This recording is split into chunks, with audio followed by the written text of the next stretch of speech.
আমরা যারা এগুলোকে উইশ করছি, আবারও শুনে রাখেন, এগুলো প্যাগান প্রকৃতি পূজারী অগ্নি পূজকদের কাজ। মুসলমান কখনো বিধর্মীদের কালচার ধার করে আসার প্রয়োজন নাই। আপনি মিসকিন নন, আপনি সমৃদ্ধ, আপনি সচ্ছল। যে কালচার আপনাকে মুহাম্মদুর রাসূলুল্লাহ দিয়ে গেছেন, বছরে 2টা উৎসব দিয়ে গেছেন, সেই উৎসবের শিক্ষাটা একটু দেখেন।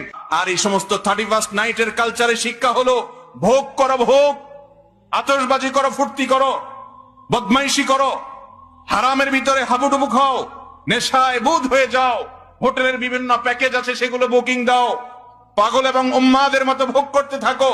ত্যাগের কোন শিক্ষা 31st নাইটে আছে? এই সমস্ত উৎসবে আছে?